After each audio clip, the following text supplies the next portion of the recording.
can do it right. I can see you coming home, 'cause you're ready to go. Happy Homecoming Week! 'Cause I'm ready to go. I'm ready to go. If you say so. 'Cause I'm ready to go.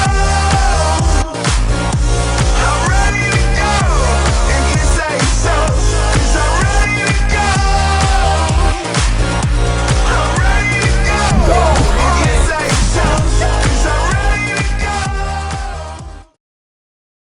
Good morning, SAC students. Today is Thursday, October the 18th for your KSAC News. And now over to the top story. This month, our KSAC News team makes a great effort to encourage our student body to get politically active in their community.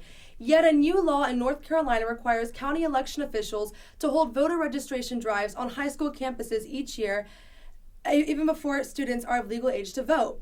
This law, passed in 2009 with bipartisan support, does not force high school students to vote, but it provides a more open opportunity for teenagers to register and get politically active. Instead of going out of their way to register to vote, there are actually booths during lunchtime run by political groups around North Carolina where students are able to easily fill out voter registration.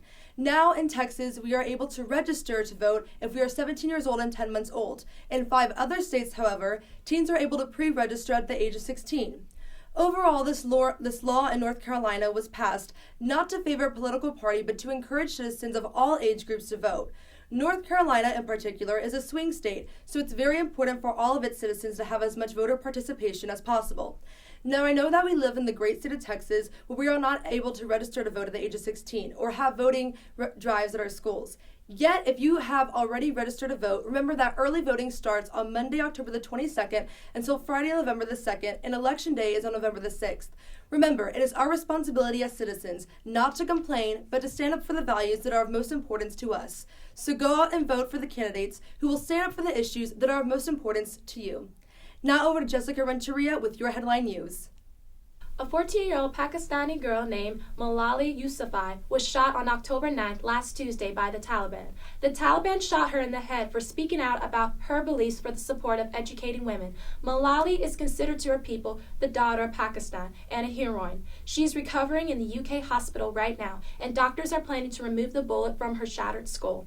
The Taliban said that they will kill her once she is recovered, but the people of Pakistan are keeping her in their prayers. Malala said she is not afraid to die and stand up for what she believes. To her people, she is making a difference and standing boldly against the Taliban. Here in the United States, this past weekend, a 16-year-old girl named Alexis Hanford, who is affected by a deadly flesh-eating infection, was elected homecoming queen at Bethesda, Maryland. Alexis went on vacation in California, where she cut her leg while jumping in the lake from a tree. The cut became a life-threatening infection, but the doctor put her on a special antibiotics along with 17 surgeries. Alexis is in a wheelchair and expected to walk again. Even though she will not graduate with her friends or will be tutored at home, the students from her high school were supportive. They nominated her as homecoming queen for being a hero to her classmates. A special story around the world, a 43-year-old daredevil named Felix Baumgartner from Austria jumped 128,100 feet from space to Earth. He was going 830 miles per hour and breaking the sound barrier for a 4-minute freefall. He landed successfully in the New Mexico desert with a parachute and a proud heart. He broke the record for the highest jump in the world. Felix and his team spent 5 years preparing the last Sunday's jump, and all the hard work paid off and was worth it. Well, thank you for listening, and now over to Amanda with the sports.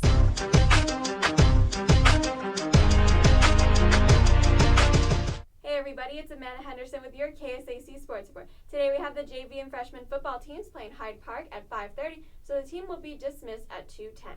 The varsity volleyball district tournament is also starting today, so make sure you go out and support your Lady Lions. Tomorrow we have the varsity football team playing Hyde Park for homecoming, so make sure you come out and support your Lions.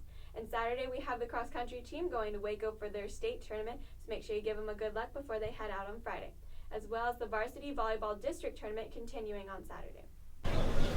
Hey guys, this is Annalise Garrett. I'm here today with the senior boy varsity football captains Matt Hawkins, Chase Potter, Corey Robinson, Adam Keith, and Sean Quinlan. Took every ounce of heart and sweat and blood. Since I got your number, I got your back. When you knocking heads and talking trash. It's slinging mud and dirt and grass. The boys are fall. Now, guys, what are y'all looking forward to most about this game on Friday? Personally, I look forward to giving every ounce of heart and sweat and blood. I just love going out there with a group of guys that I know have my back when my back's against the wall. It's gonna be a really intense game, so we're really looking forward to knocking some heads and talking some trash. I'm looking forward to slinging some mud and dirt and grass. I guess we're just the boys of fall. All right, great answers. So, as y'all know, the Powder Cup game is this Thursday. What are y'all's thoughts about that? How do y'all think that y'all are going to come out there?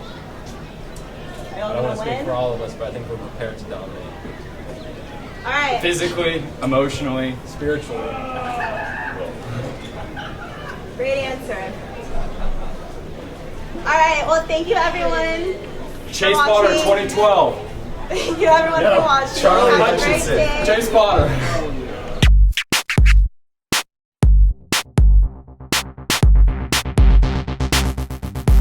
Hey, this is Sarah Chambliss at the KSAC Poll Center, where we introduce a new poll for the student body every Thursday. Last week's poll was our most popular yet. Let's take a look at the results. We asked you, were the cheerleaders that held up the banner with the Bible verses right to fight back against the Freedom from Religion Foundation? 47% of you said, she doesn't even go here, from Mean Girls. I wish that I could bake a cake made out of rainbows and smiles and we'd all eat it, be happy. She doesn't even go here. 33% of you felt that the cheerleaders did the right thing, and the remaining 20% of you were divided between they shouldn't have fought back and they weren't sure. This week, we want your opinion on a growing idea. Do you think the girls here at SAC should be offered the option of wearing uniform pants? Check out sacsbroadcast.com to share your opinion, and we'll see you next week with results. Spicy is standing by in the weather studio for this week.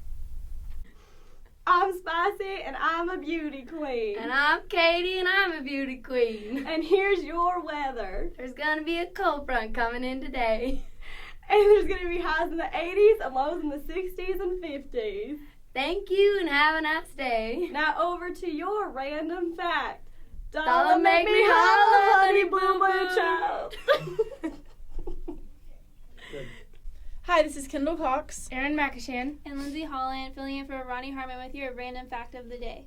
The NCAA credits the University of Missouri with the first homecoming event. In 1911, Missouri's athletic director, Chester Brewer, invited alumni to come home for the annual game against the University of Kansas. The event drew over 10,000 alumni and fans for a weekend of speeches, rallies, dances, and a parade, with the big game as the weekend's main event. Thank you for listening and have a great day. As you may have noticed, I've Been Found has not been showing on KSAC anymore this year. The reason why is we don't feel it portrays Christianity the way we want it to. We want to portray Christianity as an ongoing relationship with God, how we progress in our relationship with Him. And that's how we're going to do it with My Only Comfort, our new segment, where we come in here and I talk to one of y'all just about your faith right now, one-on-one and to the student body. And it will be a more lighthearted, more joyful segment. Jesus is alive.